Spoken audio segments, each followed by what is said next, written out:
Amén, gloria a Dios. Esta semana precisamente, pasó una de las cosas más inusuales para mí, en lo que respecta a mí, en el sentido de que he recibido un promedio de 3 a 4 llamadas esta semana sobre un tema. Ahora, lo que quiero mencionar es que no está mal, y para eso estamos los ministros, para poder atender cualquier inquietud, cualquier duda, cualquier cosa que quizás no la estamos entendiendo con claridad, pero una de las cosas que sucedió fue, y fue lo que me llamó la atención, que las personas que me llamaron eran cristianos, nacidos de nuevo, nuevas criaturas, con muy buena enseñanza, por cierto, ¿no? Inclusive personas que yo siempre he considerado, y no está mal, vuelvo a repetir, que podamos salir de dudas o de inquietudes, y para eso estamos nosotros, ¿no? Ese es nuestro trabajo, y lo hacemos, por cierto, quiero decirlo antes que sea malinterpretado, que cada vez que me llaman y hay una duda por un tema, con gusto yo lo puedo resolver y lo puedo atender. Y las preguntas eran en la misma dirección acerca de las maldiciones generacionales. Porque ese es el título que le hemos puesto, pero no es una enseñanza, ¿no?, que nosotros podamos, digamos, tomar o rescatar de las Escrituras. Sin embargo, hablamos en muchos de los casos, asociamos, esa es la palabra correcta, a situaciones en nuestra vida que no logro resolverlas, las asociamos ¿a qué? A que, bueno, es como que giro la ruleta, ¿no? Y si no es esta explicación, por descartes es esta, y si no es esa, es esta otra. Y algunas explicaciones las asociamos inmediatamente casi a tres cosas, ¿no? El pecado, sí, ¿no? Algún pecado que de repente he cometido y que lo tengo por ahí escondido, no sé. El segundo, ¿cuál es? El segundo tiene que ver con que Dios me está probando. ¿Cuántos han escuchado eso? Dios me está probando, ¿verdad? Y el tercero, que es, quién sabe, el más común, toda la culpa se le echamos al diablo. ¿No es cierto? Él es sin duda, pues, está para perturbar la vida de los cristianos, pero tampoco nosotros somos, pues, como unos indefensos, ¿no? Nosotros tenemos una realidad y nosotros tenemos que aprender a operar en esa realidad. Y eso es lo que yo he venido enseñando ya en varias ocasiones. Acá en las clases presenciales, estamos mes y medio, ¿no? Mes y medio. Entonces, eh, vamos a desarrollar ese tema, pero vamos a comenzar a verlo todo a la luz de la escritura, ¿no? Si realmente este tema que lo jalamos, porque es una jalada impresionante de Éxodo 20, es donde el punto de partida, ¿verdad? Y de ahí se inicia todo. Entonces, eso es algo que nosotros vamos a revisar ahora a través de la escritura. Y yo había estado enseñando en las reuniones pasadas de que la forma en que nosotros operamos como nuevas criaturas, como hijos de Dios, como nacidos de nuevo, es desde la realidad de Cristo ya presente, pero Cristo ya presente no solamente en la historia, sino Cristo ya presente en nosotros. Porque a veces tenemos una idea de nuestro Señor Jesucristo que esté en su trono, pero sabemos que Él está sentado a la diestra del Padre, pero Él está también en nuestra vida, en nuestro corazón, ¿no es cierto?, en la persona del Espíritu Santo.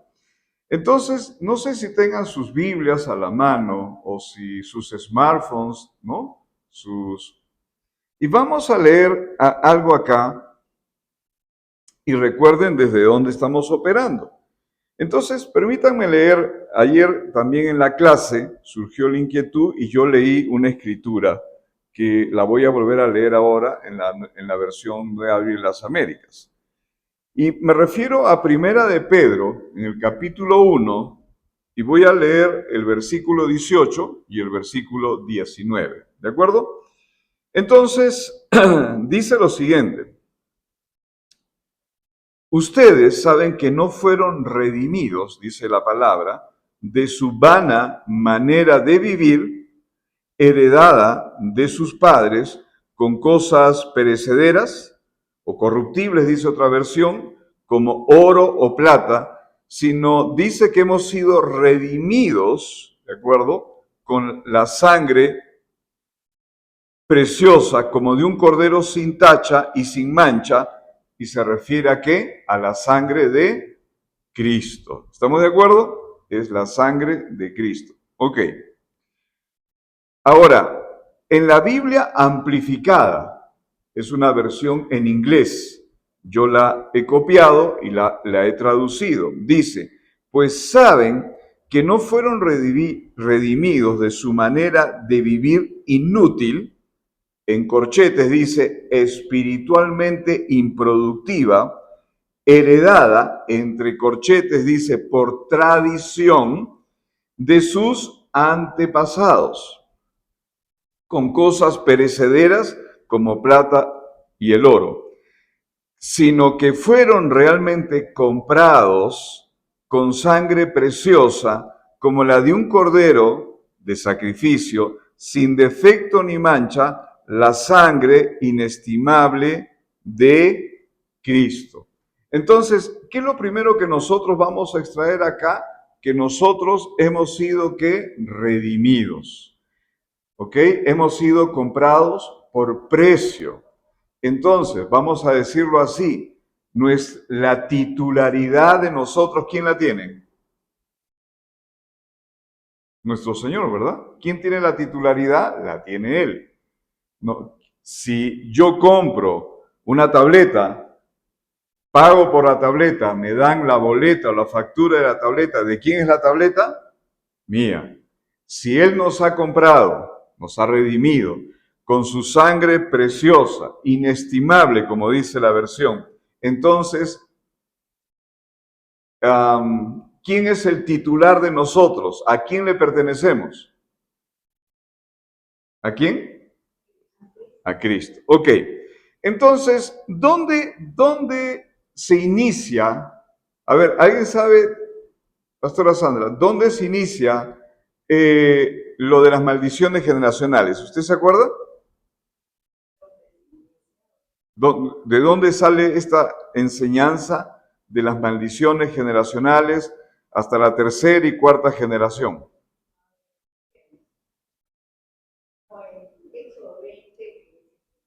Ok, entonces es correcto, es en Éxodo 20.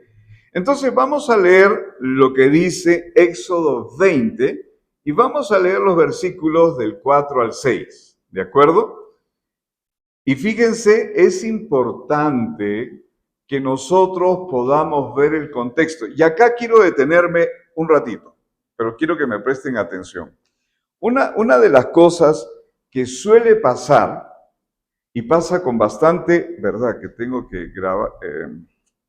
Una de las cosas que pasa con bastante regularidad es lo siguiente. Ok, que lo que pasa con bastante regularidad es lo siguiente. Nosotros atribuimos que Dios ha puesto maldición para que, ¿no? Que el autor de la maldición es Dios, porque si no le obedecen, entonces esa maldición va a seguir hasta la tercera y cuarta generación. Creo que eso es un bloque de pensamiento que existe. Pero quiero que nosotros realmente pensemos una realidad. Todo lo que hace Dios no es para involucrarnos en una situación, en una condición de ese nivel, sino al contrario, para librarnos de esa condición. ¿Cuántos sabemos que en el momento que se dio Éxodo 20, que fue el inicio de la entrega de las leyes, o sea, empezamos con acá los 10 mandamientos, que son fundamentalmente leyes morales, pero en ese momento, ¿cuántos nosotros podemos ser conscientes, importantísimo esto, que el ser humano era una raza caída? ¿Éramos una raza caída, sí o no? Sí, éramos una raza caída. En ese momento, todo el pueblo que salió de Egipto, lo sacaron de Egipto. Egipto, por supuesto, era terrible, pero el pueblo de Dios lo sacaron de Egipto, cruzó el Mar Rojo. Pregunto, ¿había algún nacido de nuevo que salió? ¿Salió algún nacido de nuevo? No. Entonces, si estamos diciendo que no había ningún nacido de nuevo y todos pertenecían a una raza caída, ¿bajo qué naturaleza estaban? Una naturaleza caída, una naturaleza de pecado. Entonces, ellos habían vivido, estos hombres y mujeres que eran parte del pueblo de Dios, ¿dónde habían vivido? En Egipto. Un estado pagano que tenía ¿cuántos dioses? N dioses. Entonces, en ese contexto, lo que Dios les dice a ellos no es para perseguirlos, sino para protegerlos, que es lo que tenemos que entender. Es importante que nosotros podamos entender cómo opera Dios, porque Dios no es amor solamente en primera de Juan 4, Dios es eternamente amor. Entonces, cuando Él les da instrucciones, ¿es para qué? ¿Para protegerlos o para atraparlos, para fastidiarlos? ¿Para qué son? ¿Para qué les da instrucciones? Para protegerlos, para cuidarlos. Entonces, cuando nosotros miramos Éxodo 20, ¿no? Entonces, ¿qué es lo que estamos nosotros teniendo que ver en el corazón de Dios? Que Él estaba protegiendo a su pueblo para que en lugar de que ellos conecten con un lado que les va a traer problemas a su vida, les está enseñando a que puedan guardar ahora unas normas, unas instrucciones para protegerlos. En ese tiempo hay que recordar que Dios daba las instrucciones, el hombre hacía, me refiero al ser humano hacía, ¿y cuál era la correspondencia? Dios hacía, ¿verdad?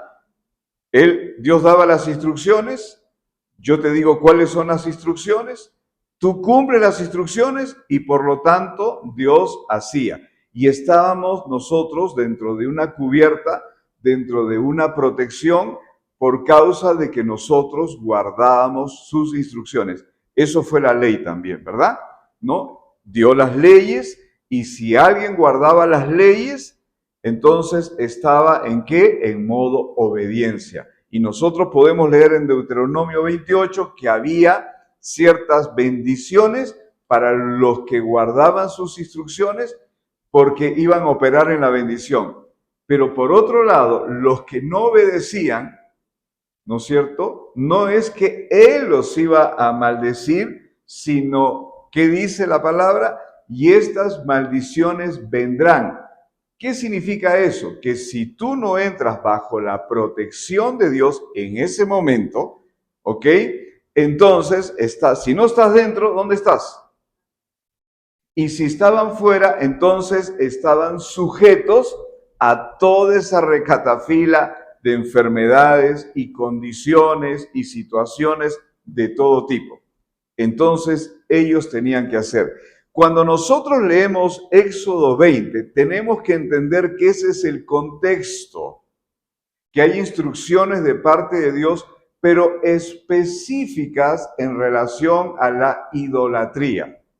Ahora, idolatría, por supuesto, implica tener un ídolo y yo de alguna forma dedicarle reverencia, dedicarle de alguna forma a tenerlo como mi referente máximo.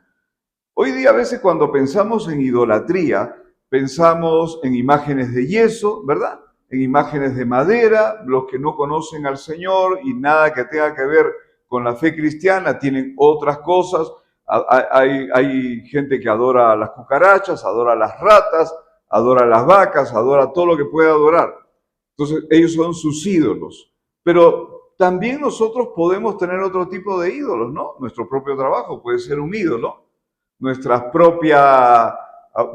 propio sistema de vida de repente lo podemos convertir en un ídolo. Entonces, fíjense que cuando hablamos de idolatría, implica todo eso, pero acá específicamente, en esa época, en ese momento, en ese contexto, lo que estaba hablándole era idolatría en el sentido de hacerse otros dioses. ¿Cuáles podrían ser esos otros dioses que podía conocer el pueblo que acaba de salir de Egipto? ¿Cuáles eran esos otros dioses? Los que había, ¿en dónde? En Egipto, pues, ¿verdad? Ok, entonces, ya estamos en el contexto, porque es bueno poner GPS. Entonces, Éxodo 24 dice, no te harás ningún ídolo, ni semejanza alguna de lo que está arriba en el cielo, ni abajo en la tierra. Éxodo 20, versículo 4. Ni en las aguas debajo de la tierra. No los adorarás, ni los servirás, porque yo, el Señor tu Dios, soy, ¿qué cosa? Celoso, que castigo, ¿qué dice? Que castigo la iniquidad, otras versiones dicen la maldad, de los padres sobre los hijos hasta la tercera y cuarta generación de los, acá vienen las líneas claves, de los que me aborrecen. O sea, por eso es que hay que leer siempre completo. Acá se está hablando de una situación, ¿verdad? Que va hasta la tercera y cuarta generación. ¿De quiénes? De los que aborrecen a Dios. ¿De acuerdo? Vayamos prestando atención. Y muestro, esa parte no la leen, por ejemplo, y muestro misericordia. Esta Carmencita. Llegaste preciso. Asiento, asiento. Entonces, y dice, y muestro misericordia a millares a los que me aman y guardan mis mandamientos. Entonces, el Señor mismo está hablando de que la iniquidad o la maldad de los padres, ¿ok?, va a afectar a las generaciones. ¿Estamos de acuerdo? A las generaciones. Pero recordemos también lo que yo he dicho, es una raza que estaba caída. ¿Qué ley operaba en ellos, en las personas de esa época? ¿Qué ley operaba? ¿La ley del Espíritu de vida en Cristo Jesús? ¿Operaba la ley del pecado y de la muerte?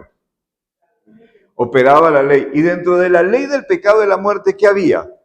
¿Cuál es la ley del pecado y de la muerte? El pecado fue el aguijón, pero ¿qué más había? Ok. Enfermedad, dolencias, tormentos, enfermedad de todo tipo. Pero ¿eso era por esta condición de hacerse ídolos o era porque toda la humanidad estaba caída y estaba sujeta a la condición de pecado, es decir, a la ley del pecado y la muerte? ¿La enfermedad entró por hacer ídolos o la enfermedad entró por el pecado?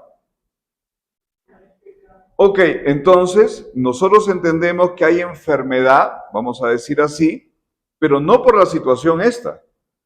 No por esta situación, sino que la humanidad estaba operando bajo su operatividad era bajo ¿qué ley?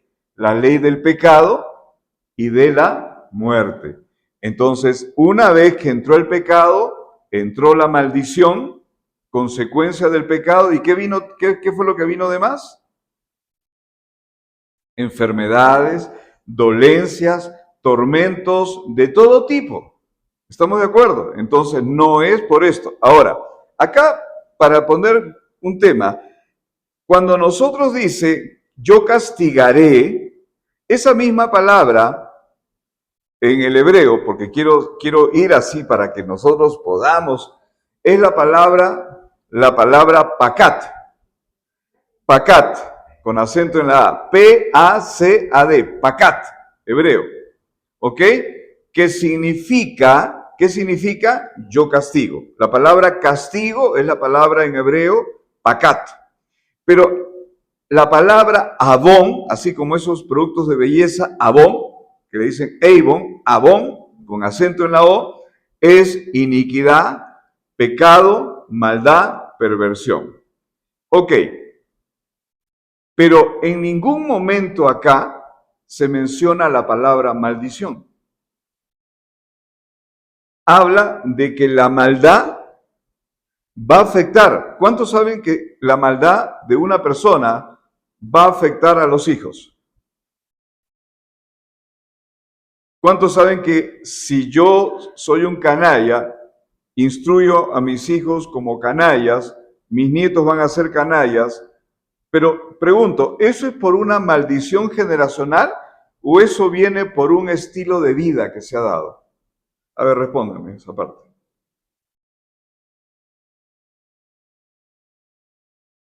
Ambos. Ok, entonces vamos a ir como todo. Ok, la palabra maldiciones es la palabra kelalá.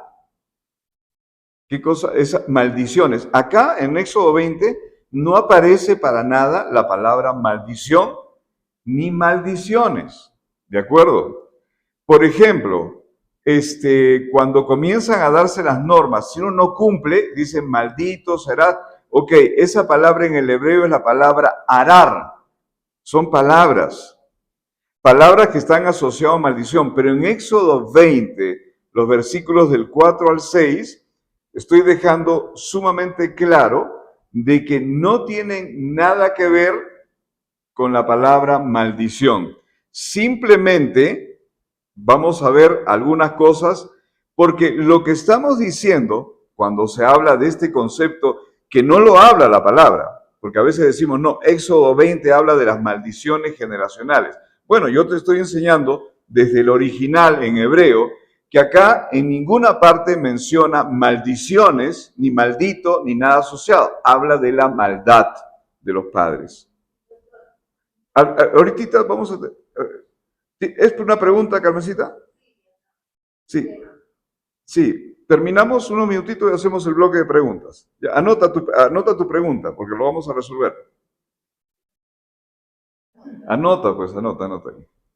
Ok, entonces, vamos a ver, quiero que nosotros reforcemos el contexto. Yo lo tengo anotado acá.